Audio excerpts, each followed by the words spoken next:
नमस्कार. आज आपण खमंग आणि खुसखुशीत असे साबुदाण्याचे थालीपीठ बनवत आहोत. चला तर मग रेसिपीला सुरुवात करूया. इथे मी 2 बटाटे अगोदरच शिजवून घेतलेले आहेत. ते मी इथे बारीक चिरून घेत आहे.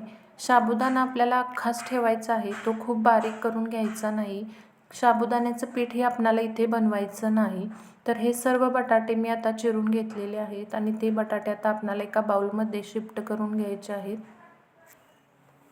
हे मी भिजवलेला साबुदाणा 1 वाटी घेतला आहे, तो आपण यामध्ये घालूया. साबुदाणा छान नरम असा भिजवायचा. यामध्येच आपण आता चवीनुसार मीठ घालायचं आहे. मिरचीचा ठेचा, ज्यामध्ये आपण काहीच ॲड केलेलं नाही. इथे हे मी एका प्लेटमध्ये काढून घेत आहे, कारण ते आपल्याला यामध्ये छान मळता येईल. शेंगदाण्याचे कूट इथे मी 1 वाटी घेतलेला आहे. शेंगदाणे मी छान असे भाजून घेतलेले आहेत. जिरे जर चालत असतील तर जिरेही घालू शकता. इथे 2 ते 3 मिरच्या भाजून घेतल्या आहेत आणि त्या बारीक करून घेतल्या आहेत. हे पूर्णपणे ऑप्शनल आहे. यामुळे काय होतं तर छान चव येते आणि दिसायलाही छान दिसतं. त्यामुळे अगदी थोडं अर्धा चमचापेक्षाही कमी यामध्ये घातलेलं आहे आणि हे छान असं मिक्स करून घेऊया. त्यानंतर यामध्ये दही घालूया 1 चमचा आणि हे छान असं मिक्स करून घेऊ आणि याचा गोळा करून घेऊ. आणि इथे आपला साबुदाणा आणि बटाटा व्यवस्थित मिक्स झालेले आहेत. यामध्ये किंचित पाणी घालूया. पाणी यामध्ये यासाठी घालायचं की थालीपीठ तव्यावर व्यवस्थित थापले गेले पाहिजेत. बघा, किंचितच पाणी घेतलेलं आहे. तर इथे आपला व्यवस्थित असा बटाटा आणि साबुदाण्याचे मिश्रण मळून तयार झालेलं आहे.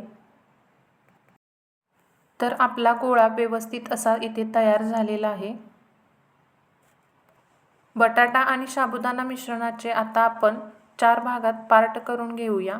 तुमच्या आवडीनुसार थालीपीठ मोठी छोटी हवी आहे त्यानुसार गोळे करून घेऊ शकता. मी डायरेक्ट तव्यावर थापणार आहे. तुम्ही प्लास्टिक पिशवीवरही थापू शकता. तर इथे आपले 4 असे गोळे तयार झालेले आहेत. तर इथे आपले हे गोळे तयार झालेले आहेत, तुम्ही बघू शकता. गॅस कमी आचेवर ठेवायचा. त्यावर घालूया तूप आणि हे पसरवून घेऊया. गोळे डायरेक्ट तव्यावर थापायचे आहेत आणि तव्यावर थापत असताना हाताला थोडंसं पाणी लावून घ्यायचं. हाताला असं पाणी लावून थापायचं. किती जाड किंवा पातळ तुमच्या आवडीनुसार थापायचं आहे. बघा किती मस्त थापले जात आहेत. बिलकुलही हे तुटत नाहीत. अशा पद्धतीने हाताचा दाब देऊन देऊन आपल्याला हे थालीपीठ छान असे पसरवून घ्यायचे आहेत. इथे आपले थालीपीठ आता थापून तयार झालेलं आहे.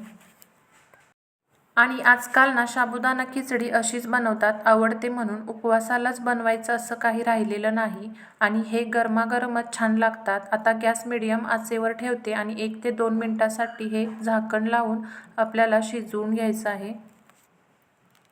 आता 2 मिनिटं झालेली आहेत. झाकण ओपन करून पाहूया. आता याला पलटवून घेऊया.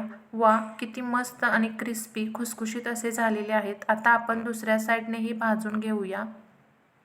यामध्ये पाणी खूप कमी टाकले आहे, कारण मिठाला पाणी सुटतं.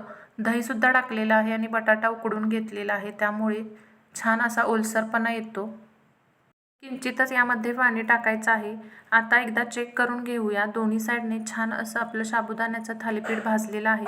तर तयार झालेलं आहे आपलं साबुदाणा थालीपीठ. आता राहिलेले सर्व थालीपीठ आपण बनवून घेऊया. आपली उरलेली थालीपीठं होत आहेत तोपर्यंत आपण दह्याची चटणी करून घेऊया. इथे मी अर्धी वाटी दही घेतलेलं आहे. भाजलेल्या शेंगदाण्याचं 1 चमचा कूट घेतलेला आहे. यामध्ये आपणाला हिरव्या मिरचीचा ठेचा घालून घ्यायचा आहे. किंचितच चवीनुसार आपणाला यामध्ये मीठ ॲड करायचं आहे आणि थोडीशी साखर घालून हे सर्व मिश्रण छान असं मिक्स करून घेऊया. आणि तयार झालेली आहे आपली ही दह्याची चटणी. ही थालीपीठाबरोबर खूपच छान अशी लागते. थालीपीठासोबत खाण्यासाठी आपण दह्याची चटणी तयार केलेली आहे. तर सेम पद्धतीचा वापर करून आपण उरलेली सर्व थालीपीठ इथे बनवून घेऊया. तव्यावरती थालीपीठ आपल्याला थापून पसरवून घ्यायचं आहे. अशाच पद्धतीने हाताचा दाब देऊन आपल्याला हे थालीपीठ पसरवून घ्यायचं आहे आणि 2 ते 3 मिनिटासाठी झाकण लावून घ्यायचं आहे. 2 ते 3 मिनिटं झाल्यानंतर आपण झाकण ओपन करून पाहूया. थालीपीठ छान असं खमंग खुसखुशीत एका साईडनं भाजलेलं आहे, तर आपल्या दुसऱ्या साईडने पलटवून ते छान असं भाजून घेऊया. तर आपली थालीपीठ दोन्ही साईडने छान खमंग खुसखुशीत अशी भाजलेली आहे. ती एका प्लेटमध्ये काढून घेऊया.